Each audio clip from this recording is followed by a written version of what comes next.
All right, welcome back, everyone. Today we're going to be taking a deep dive into the world of blue carbon credits. Oh, yeah, this is a good one. Yeah, it's Uh, pretty fascinating stuff.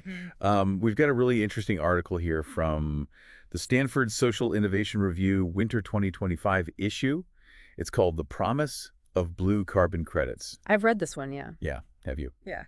Okay, cool. So it basically focuses on this project in Kenya where coastal communities are actually being financially rewarded, like they're making money, for restoring mangrove forests. That's right, yeah. It's a great example of how we can kind of intertwine, climate action with economic development, Exactly. especially for communities that really rely on, healthy ecosystems. Yeah. So, I mean, at first it seems counterintuitive, right? Like, how can protecting nature also be profitable? Yeah. But that's kind of the whole premise behind these blue carbon credits. Yeah, exactly. It's like, all those coastal ecosystems, your mangrove forests, seagrass beds, they're, just incredible at storing carbon. Oh, They're huge carbon sinks, arguably even more effective than like our terrestrial forests. so they're like, I don't know, like the unsung heroes of climate change, kind of working in the background underwater. That's a great way to put it, yeah. So, how do these blue carbon credits actually like work? Mhm. How do they quantify that, and then how do they monetize it?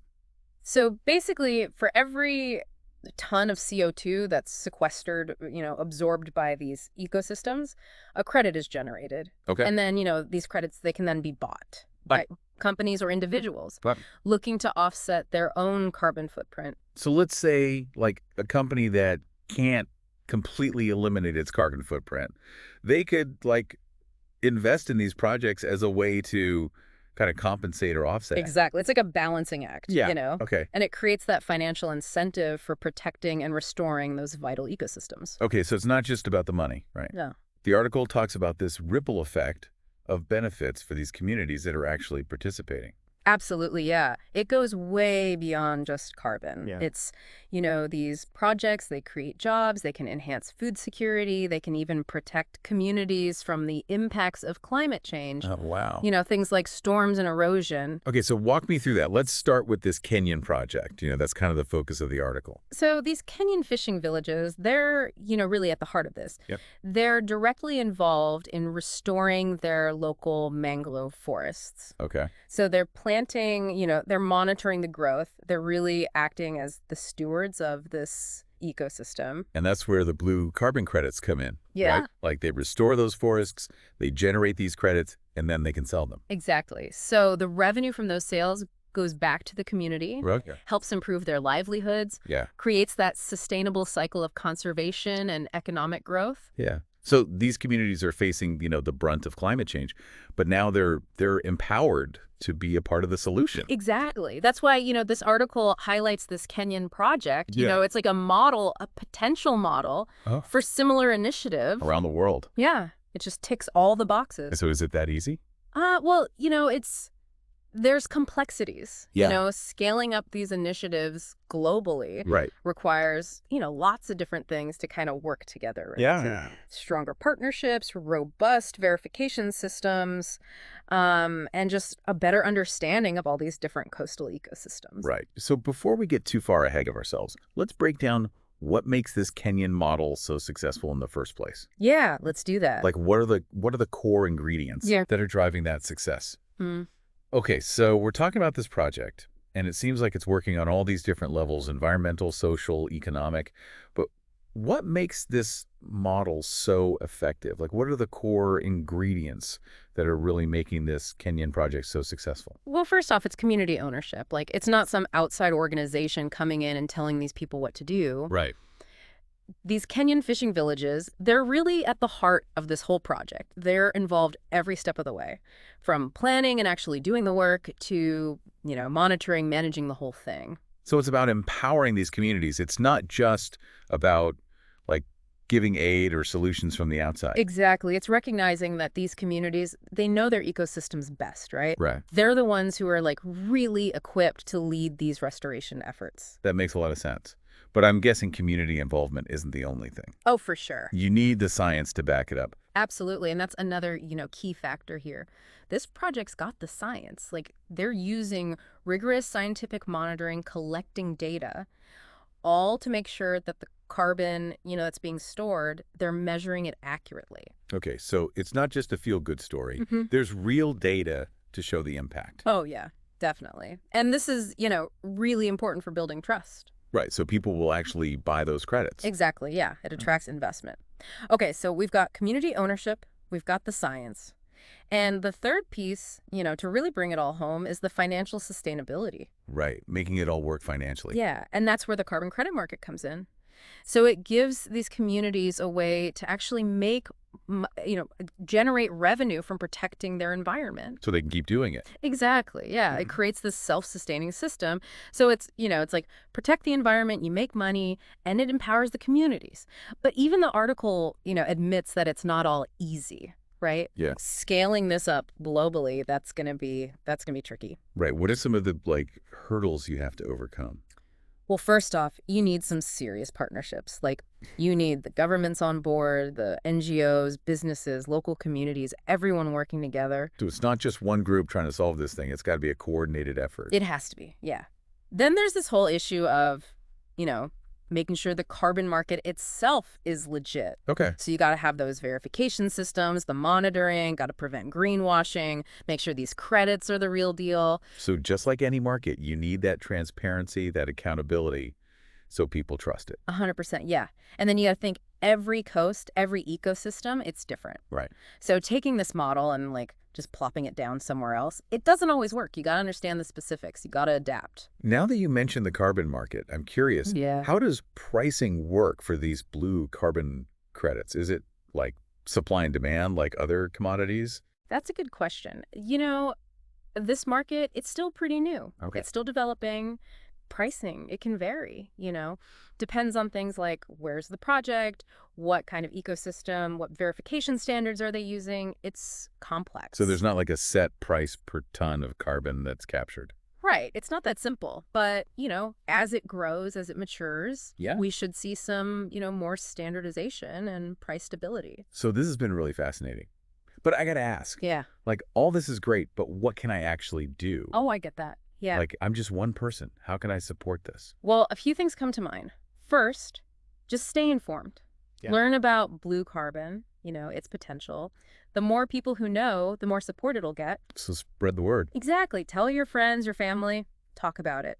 Another thing you can do is support those organizations that are on the ground doing the work. The NGOs? Yeah, a lot of them doing great work. Okay. And they need our support. Donations, things like that. And as a consumer, can I do anything? Oh, for sure. Choose companies that are actually doing something, the ones that are investing in these solutions, trying to reduce their footprint. Vote with your wallet. Yeah, exactly. So it's Yeah. making those choices, supporting the right folks. But there's actually another level to this, individual action. Okay. And that's getting involved in policy, really advocating for change. So contacting our elected officials, supporting laws that help promote this stuff. Exactly, yeah. Put Yeah. that pressure on governments, incentivize these blue carbon projects, invest in research that can really make a difference. It's a good reminder that we're not just consumers, we're citizens. Exactly. Yeah. And we have a voice, we got to use it. But let's switch gears for a second. Okay. So this article, it focuses on Kenya, but it mentions that there are other blue carbon projects popping up around the world. Oh, really? Yeah, it's not just Kenya. That's interesting. So yeah, in Indonesia, for example, they've got these projects focused on restoring mangroves, protecting communities from, tsunamis, sea level rise, Wow. and they're generating carbon credits at the same time. So it's like hitting multiple birds with one stone. Exactly. It's addressing all these things at once, like climate change, disaster preparedness, economic development. That's incredible. And in the U.S., we've got projects along the East Coast, the Gulf Coast. They're focusing on seagrass restoration. Seagrass. Yeah, seagrass meadows. They're amazing carbon sinks. And they do all these other things like improve water quality, provide habitat for marine life. So people are starting to get it. They are, yeah. We're finally recognizing the value of these ecosystems. And that's leading to more investment, more interest. But, there's still a long way to go. Of course. What's one of the biggest challenges with scaling this up? Well, one of the trickiest things is getting everyone on the same page with how we measure and monitor this blue carbon. Okay. Like, we need standardized methods. Why is that so important? Well, think about it. If the carbon market's going to work, we got to make sure everyone's playing by the same rules, Right. right? We need to know that those credits are real, that the carbon's actually being stored.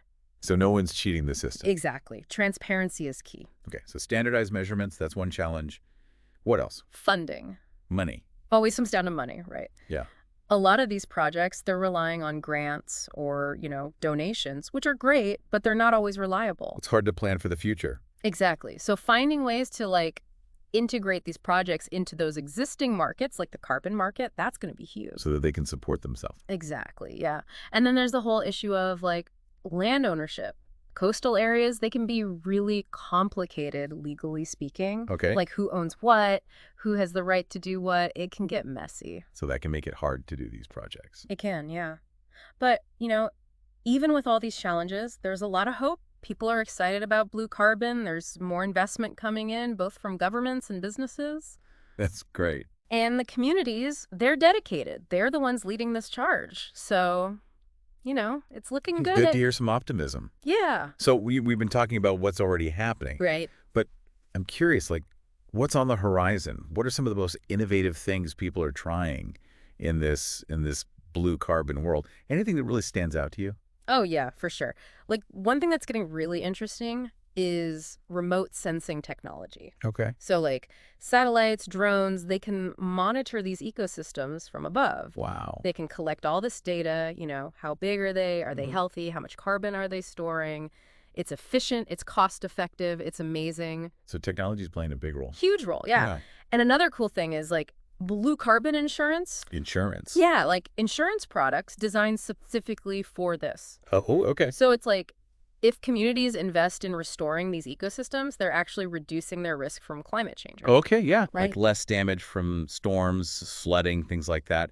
And these insurance products, they can provide a safety net just in case. So it's they're investing in natural infrastructure to protect themselves. Exactly. It's a really smart approach. So yeah, I think we're finally starting to get it. These ecosystems, they're valuable. Yeah. And the more we understand that, the more solutions we're going to find. So we just need to work with nature, not against it. Exactly. This has been a really, really interesting conversation, and I'm already thinking about how I can support this stuff. That's great to hear. Yeah. It's important that we all do our part. So before we wrap up, anything else you want to share about blue carbon credits? I think the biggest thing is we're not powerless. Mm. We can make a difference. Yeah, it really is amazing how, we're finally realizing that protecting nature can actually be good for the economy. It's not just some, hippie ideal.